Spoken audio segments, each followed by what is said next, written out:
Class 12 mathematics.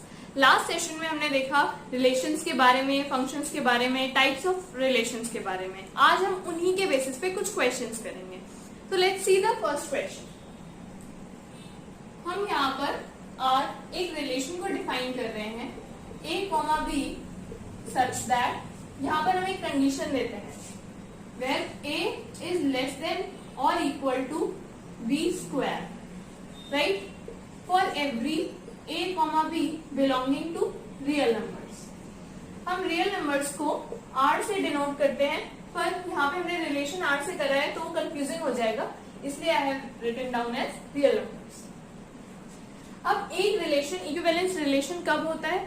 जब वो reflexive हो, सिमेट्रिक हो और ट्रांजिटिव हो। अगर क्वेश्चन आता है check whether this relation is equivalence relation और नॉट, और आपने रिफ्लेक्सिव चेक करा और वो रिफ्लेक्सिव नहीं है, तो आप वहीं पर लिख सकते हैं since this is not reflexive it is not an equivalence relation. पर हम अभी प्रैक्टिस कर रहे हैं तो हम रिफ्लेक्सिव, सिमेट्रिक, ट्रांजिटिव सारी चीजें प्रूव करेंगे। Let's see the reflexive first. Reflexive, इसमें क्या कंडीशन होती है? If a, belongs to relation r for every a belonging to r, that is real numbers. ये है हमारी कंडीशन। अगर ये ट्रू होगी तो ही ये रिलेशन रिफ्लेक्सिव होगा। अब let's say a is half, half हमारा रियल नंबर में बिलोंग करता है। अब हम चेक करते हैं कि whether this condition is true or not. a is less than or equal to b square. Now 1/2 half is less than or equal to 1/2 square. This has to be true अगर ये relation reflexive है तो। But 1/2 is less than or equal to 1/4. Is this true? No, this is not true because 1/2 is greater than 1/4. So this is not reflexive. Now let's see for symmetric. Whether this relation is symmetric or not.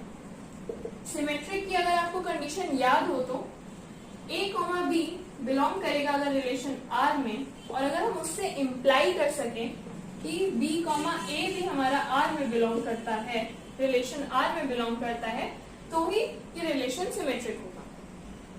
Let's see 1/2। Now 1/2 में 1 और 2 दोनों ही real numbers हैं and 1 is also less than or equal to 2 square, that is 1 is less than or equal to 4। तो 1, 2 belongs to relation r। Let's see if 2, 1 belongs to R or not. Now 2, 1. 2 is less than or equal to 1 square. 2 is less than or equal to 1. Is this true?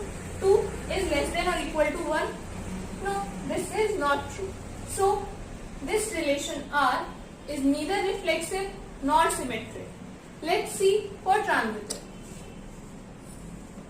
Transitive की क्या condition होती है? a, b हमारा r में belong कर रहा है, b, c हमारा r रिलेशन r में बिलोंग कर रहा है, और इससे अगर हम इम्प्लाई कर सकें कि a, c भी हमारा रिलेशन r में बिलोंग करेगा तो वो रिलेशन ट्रांजिटिव होता है। लेट्स सी ये ट्रांजिटिव है या नहीं। अगर हम एग्जाम्पल लेते हैं, a हमने ले लिया 2, b ले लिया -2 और c ले लिया हमने -1। Let us assume now a, b belongs to r, यानी 2 is less than or equal to -2 square, that is 2 is less than or equal to 4। ये ट्रू है, right? So a, b relation r में belong कर रहा है। अब b, c check करते हैं। b is -2 and c is -1। now b -2 is less than or equal to -1 whole square, -2 is less than or equal to 1, ये भी हमारा ट्रू है। So b, c also belongs to relation R. Let's see for a and c. a, c हमारा बनता है 2, -1। Now condition है हमारी 2 is less than or equal to -1 whole square. 2 is less than or equal to 1. ये हमारा true है? नहीं, ये भी ट्रू नहीं है। तो ये जो हमने रिलेशन R लिया था where condition was a is less than or equal to b square, this is neither reflexive nor symmetric nor transitive. So this relation is also not equivalence relation. अभी हमने फर्स्ट क्वेश्चन में देखा जो relation लिया था वो ना ही reflexive था, ना ही सिमेट्रिक और ना ही ट्रांजिटिव। अब हम सेकंड क्वेश्चन की तरफ बढ़ते हैं। where A is related to B such that 1 plus AB is greater than 0. ये हमारी कंडीशन है for every A, B belonging to real numbers. Okay, अब हमें इस सेट को चेक करना है, ये जो रिलेशन है कि ये इक्विवेलेंस रिलेशन होगा या नहीं. सबसे पहले चेक करते हैं reflexive.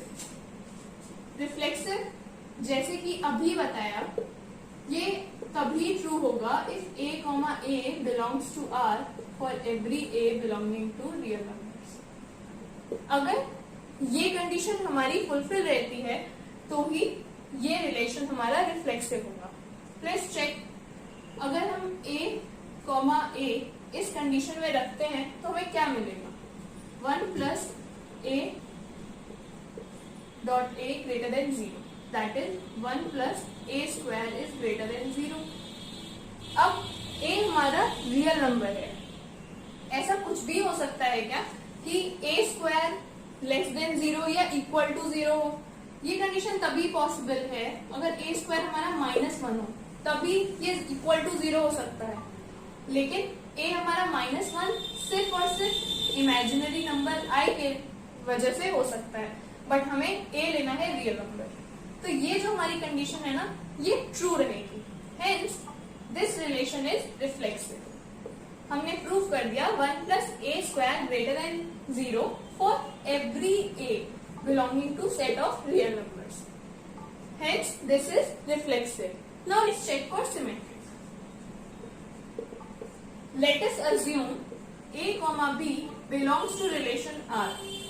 This implies 1 plus AB is greater than 0. Right? अब ये है हमारा मल्टीप्लिकेशन में, और हमें पता है कि मल्टीप्लिकेशन हमारा कॉम्यूटेटिव होता है. तो 1 plus B, हम इसको ऐसे भी लिख सकते हैं 1 plus B dot A greater than 0. ये जो है ये हमारी कंडीशन बन गई B, A की. तो यहां से हमने कंक्लूड करा, हमने लेट करा था A, B belongs to R, और हमने प्रूव कर दिया कि B, A also belongs to relation R. Hence this relation R is reflexive also and symmetric also. Let's check for transitive. Transitive की कंडीशन हमें पता है कि अगर A, B और B, C हमारा रिलेशन R में बिलोंग करेगा, इससे हम अगर इम्प्लाई कर सकें कि A, C हमारा रिलेशन R में बिलोंग करेगा, तभी वो ट्रांजिटिव होता है. Let's take an example. अगर हम लेते हैं A को -8, B को -2 और C को लेट्स से -1/4. चेक करते हैं. ठीक है, A, B हमारा बिलोंग करेगा या नहीं? 1 A, B ये हो जाएगा हमारा 1 plus 8 2 16 which is 17 greater than 0. तो हमारा A, B रिलेशन R में बिलोंग कर रहा है. A, B का हमने देख लिया that it is true for this condition. Let's check for B, C. 1 plus -2 into 1/4 which is 1 minus 1/2 is 1/2 which is also greater than 0. So B, C also belongs to R. अब transitive की relation के अगर हम देखें तो A, B और B, C हमारा R में बिलोंग करता है. Let's check for A, C. A, C हमारा -8 and 1/4. Now 1 plus -8 into 1/4. This is 1 minus 2 which is equal to -1. And this is less than 0. जो कि हमारी कंडीशन के अकॉर्डिंग फॉल्स है. So this relation R, it is reflexive, symmetric but not transitive. Hence this is also not an equivalence relation. Equivalence relation के लिए transitive होना भी जरूरी है. हर एक इन तीनों में से हर एक रिलेशन अगर होगा तभी कोई रिलेशन इक्विवेलेंस रिलेशन होगा. ये हमने प्रूव कर दिया. अब let's see the next question.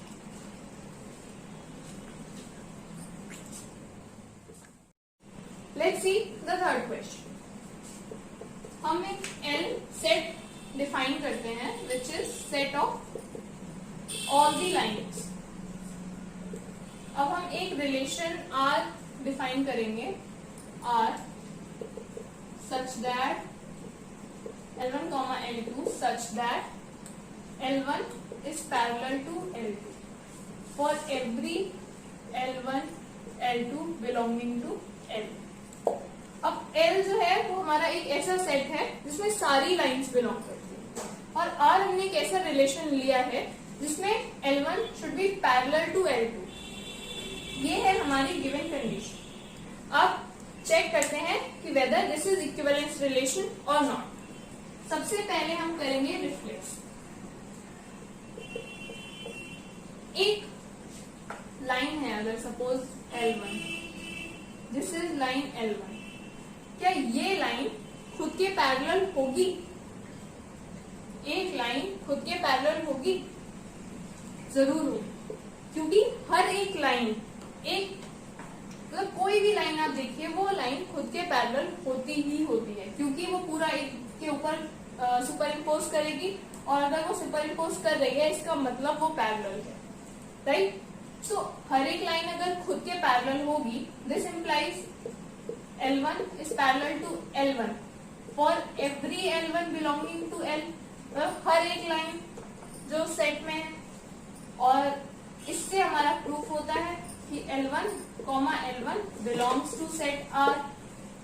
Hence this set R is reflexive. ये हमारा प्रूफ हो गया रिफ्लेक्सिव. अब देखते हैं सिमेट्रिक. सिमेट्रिक में हमने लेट करा, late L1, L2 belongs to relation R. इसका क्या मतलब हुआ कि L1 जो है वो L2 के पैरेलल है. अब अगर ये लाइन L1 L2 के पैरेलल है तो क्या L2 भी L1 के पैरेलल होगी? ये लाइन इसके पैरेलल है तो क्या L2 भी L1 के पैरेलल होगी? जरूर होगी. इससे हमने अप्लाई करा that L2 is also parallel to L1, और ये हर एक लाइन के लिए ट्रू है. That is for every L1, L2 belonging to set L.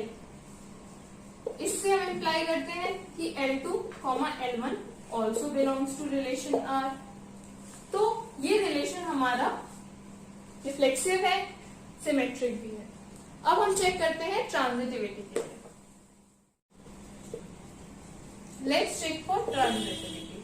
Transitivity का हमें पता है, if L1, L2 belongs to relation R and L2, L3 belongs to relation R, इससे हमें ये इम्प्लाई करना है कि L1, L3 भी हमारा रिलेशन R में बिलोंग करेगा. This is to prove. अब अगर सपोज ये हमारी L1 है, this is parallel to L2 and L2 is parallel to L3. अगर ये लाइन इसके पैरेलल है और ये लाइन इसके पैरेलल है, तो क्या L1 और L3 पैरेलल होंगे? Will L1 be parallel to L3? Yes, that would be true. So, if क्योंकि हमारा L1 and L2 जो है वो रिलेशन R में बिलोंग कर रहा है, L1 is parallel to L2 and L2, L3 भी रिलेशन R में बिलोंग कर रहा है, तो L2 is parallel to L3. This implies L1 will be parallel to L3 for every L1, L2, L3 belonging to set L. तो हमें given था कि L1, L2 और L2, L3 रिलेशन R में बिलोंग करेंगे, और हमने प्रूव कर दिया कि L1, L3 भी रिलेशन R में बिलोंग करेंगे. इससे ये प्रूफ होता है कि ये ट्रांजिटिव भी है.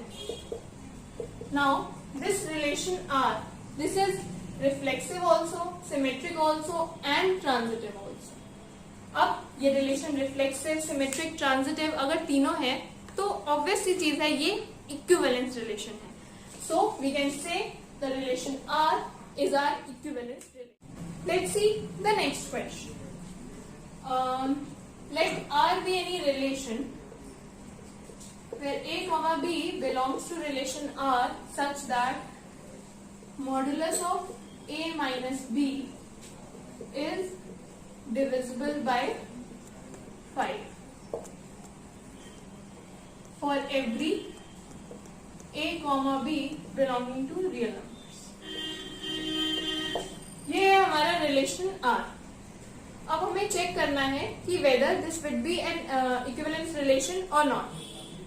इक्विवेलेंस रिलेशन चेक करने के लिए जैसे कि हमने प्रीवियस एग्जाम्पल में करा था, सबसे पहले हम देखते हैं रिफ्लेक्सिव है या नहीं. रिफ्लेक्सिव की कंडीशन क्या रहती है?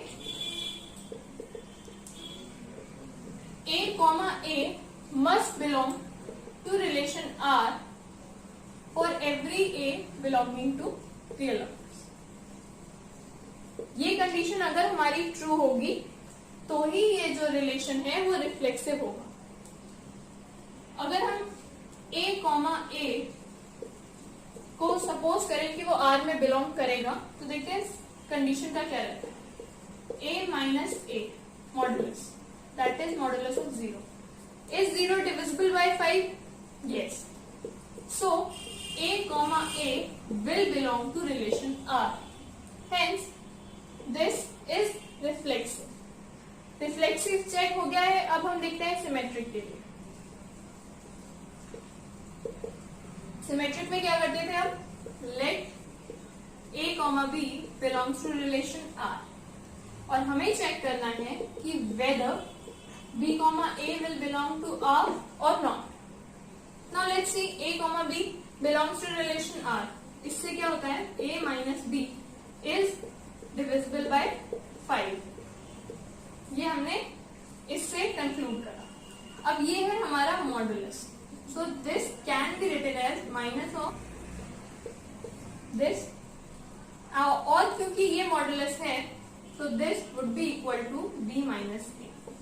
और ये कंडीशन हमारी फॉलो हो रही है क्योंकि हमने A minus B, modulus of A minus B को modulus of B minus A के फॉर्म में रिक्रिएट कर दिया है. अब हमने यहाँ पर प्रूव कर दिया है कि A minus B modulus is divisible by 5. This implies that B minus A modulus is also divisible by 5. और यही हमारी कंडीशन थी इस रिलेशन R की.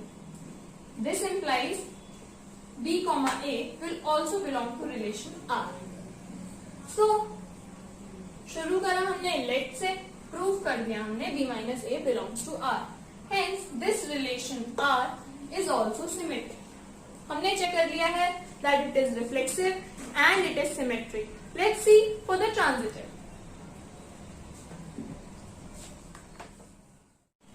Let's see for the transitive. हमने लेट करा A comma B and B comma C belongs to relation R. Right? हमने यहाँ पे लेट कर लिया है कि A comma B और B comma C हमारे R में बिलोंग करते हैं और हमें प्रूव करना है कि A comma C भी रिलेशन R में बिलोंग करेगा. अब A comma B बिलोंग करता है, that means A minus B is divisible by 5. तो इसको हम लिख देते हैं 5A. Right? And B comma C भी हमारा रिलेशन R में बिलोंग कर रहा है तो हमने यहाँ पे लिख दिया B minus C का मॉडुलस है जो that can be written as 5J. These are variables K and J. Okay, अब हमें पता है ये दोनों तो डिविजिबल है 5 से. अब हमें चेक करना है A comma C के लिए. नाउ A comma C को हम की जो कंडीशन है वो that is modulus of A minus C. इसको हम ऐसे भी लिख सकते हैं, राइट? एंड क्योंकि ये मॉडुलस है so this would be less than or equal to, right, triangle inequality. ये जो मैंने इसको इस फॉर्म में लिखा है this is known as triangle inequality. ये हमने पीछे काफी सारी क्लासेस में पढ़ा हुआ है, इसका हम अभी यूज कर रहे हैं. अब हमने देखा A minus B को हमने पहले ही 5K माना था तो we can substitute here. And B minus C को 5J माना था तो we can substitute that here. तो A minus B modulus will be less than or equal to 5 into K plus J. This implies modulus of A minus C is also divisible by 5. This implies that A comma C also belongs to relation R. Right? This proves that it is transitive. Now, this relation R, this is reflexive, symmetric and transitive. So, it would be an equivalence relation. अब हमने बहुत सारे questions कर लिए solving पे. Last question कुछ proving का कर लेते हैं. Okay, so let's see the last question. See the very last question of this session. We have to prove that every identity relation is a reflexive relation, but the converse of this is not true. Right? So ये है हमारा question. हमें prove करना है कि जो भी identity relation होता है वो तो रिफ्लेक्सिव रिलेशन होता है, बट जो रिफ्लेक्सिव रिलेशन है वो आइडेंटिटी है या नहीं ये हमें नहीं पता. ये हमें प्रूव करना है कि वैसे ट्रू नहीं. हम ये प्रूविंग करेंगे एक एग्जाम्पल को लेकर. हमने हमने S एक सेट ले लिया 1 2 3. This is a set. अब आइडेंटिटी रिलेशन जो होता है this on set S would be 1, 1, 2, 2 and 3, 3. इसमें सिर्फ ये 3 एलिमेंट्स आएंगे आइडेंटिटी रिलेशन में. तो क्या ये रिफ्लेक्सिव है? रिफ्लेक्सिव की डेफिनेशन क्या होती है? A must belong to relation R for every A belonging to the particular set. यहाँ पर A, यानी A हमने कोई भी एक एलिमेंट लिया S से, तो A जो है वो रिलेशन में बिलोंग करना चाहिए. ये हमारा आइडेंटिटी रिलेशन. 1 है 1, 1 भी है. 2 है तो 2, 2 भी है. और 3 है तो 3, 3 भी यहाँ पर गिवन है. तो आइडेंटिटी रिलेशन जो है that is our reflexive relation. ये हमने प्रूव कर दिया कि ऐसा है. अब इसका कन्वर्स देखते हैं. अगर हम इसी S पे कोई रिलेशन डिफाइन करें सच दैट 1, 1, 2, 2, 3, 3, 2, 1, 3, 1 एंड 2, 3. ये हमने एक रिलेशन डिफाइन किया है सेट S पे. जैसे कि हमें पता है बहुत सारे रिलेशन डिफाइन कर सकते हैं किसी भी सेट पे. तो हमने ये एक नया रिलेशन लिया. ये रिलेशन हमारा रिफ्लेक्सिव है. अब 1 है तो 1, 1 भी है. 2 है 2, 2 भी है. 3 है 3, 3 भी है. तो ये रिफ्लेक्सिव तो है, पर आइडेंटिटी रिलेशन होने के लिए उसमें सिर्फ ये 3 ही सेट होने चाहिए, ये एलिमेंट्स होने चाहिए सेट में. बट इसमें ये 3 और एलिमेंट्स हैं. तो जो ये RS है that is not an identity relation. Identity relation जो है वो एक ही होता है और वो किसी भी सेट का आइडेंटिटी रिलेशन एक ही होता है और वो रिफ्लेक्सिव होता है. बट जरूरी नहीं है जो रिफ्लेक्सिव रिलेशन है वो भी आइडेंटिटी रिलेशन हो. तो हमने बाय एग्जांपल ये प्रूव कर दिया that every identity relation is a reflexive relation but the converse is not true. अब आपको जो भी डाउट्स हो, जो भी क्वेरीज हो, आप कमेंट बॉक्स में ड्रॉप कर सकते हैं और नेक्स्ट सेशन में हम इसी चैप्टर को और आगे पढ़ेंगे और